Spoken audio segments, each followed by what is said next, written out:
Should you be having vegetarian foods in your dry fasting lifestyle?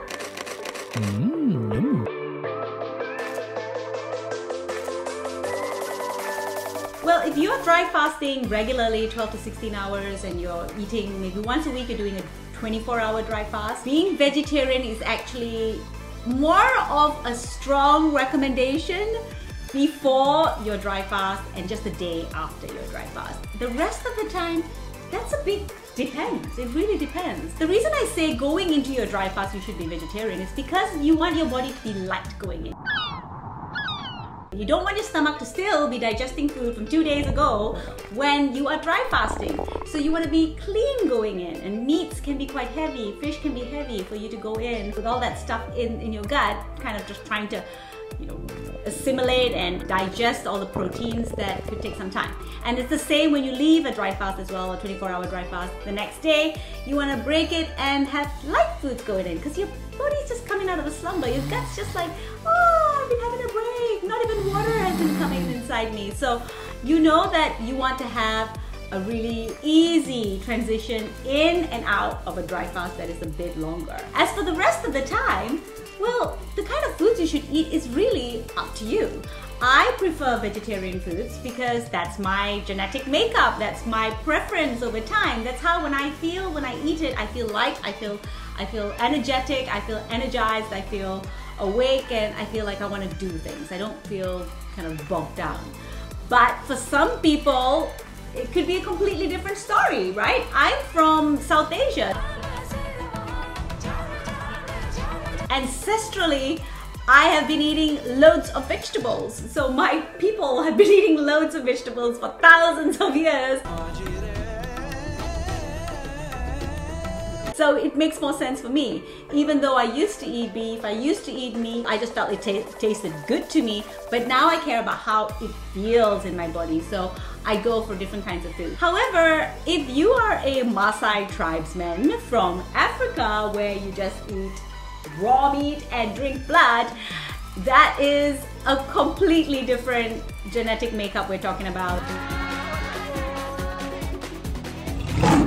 I don't think that a vegetable casserole is going to work for a Maasai tribesman. It's not programmed into their bodies. Their bodies don't function well as a mechanism because that's not the kind of foods that they are genetically used to. So you've got to figure out what's the kind of foods that best suit you, and how you feel is a good indication of whether that food is right for you. If you are feeling heavy, lethargic, and if you don't have energy, that food is probably not right for you. That food probably has a negative reaction in your body.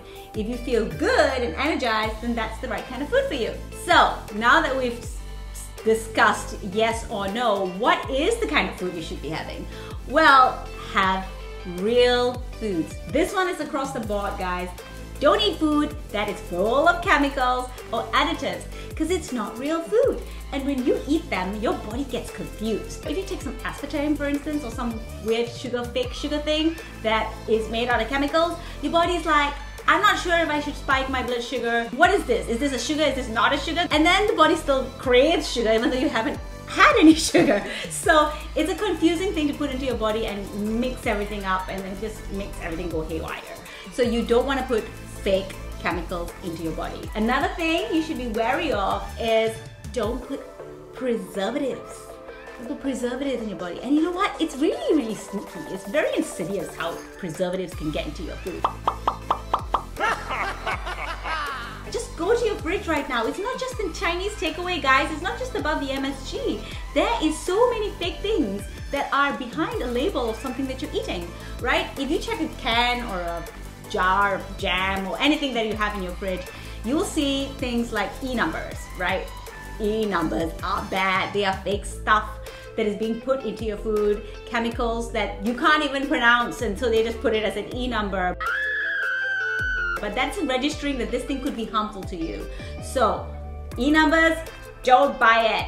If it's got preservatives like sulfites, you don't buy it. Just don't take anything that says preservative unless it's a natural preservative, like Himalayan pink salt, which is a great preservative, or apple cider vinegar is a great preservative. You've got lots of things that are preserved in salt and water, brine, right? So that stuff is amazing. But you don't want the fake Like when I was in university, I did a biomedical science degree, right? So we had to do some experiments that I wasn't completely comfortable with, guys. I didn't want to harm it, I swear to God.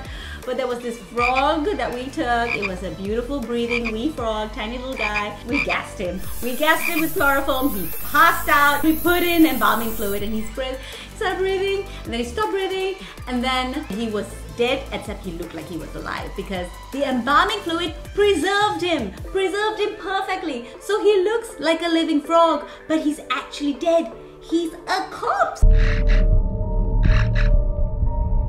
And that's the food that you are eating, guys. If your food is preserved, you are eating corpses. And that's why it says expiry date 2030. If your food is not expiring for like really, if it's more than like a few months, I like food that it expires within a month. Then you know it's real food. If it expires after you open it, then you know, okay, this stuff doesn't have too much crap in it. But if it lasts forever,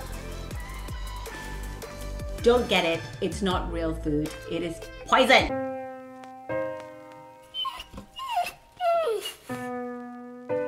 It's confusing your body and it's not nourishing. So don't eat that. Other than that, up to you. Enjoy your food. Eat what feels good. Eat what feels right for your type, and you're good to go. If you like this video, please like it. Please share it. Also subscribe to my channel. And go check out my website, hackfasting.com, for tons of other information on dry fasting and a fasting lifestyle and how you can live forever. Also, please put your comments below. Tell me what you think about dry fasting as a lifestyle and the kind of foods that make you feel good when you are dry fasting, or, well, during the window outside of your dry fasting, because you're not eating anything when you're dry fasting. Thanks, guys. Love you.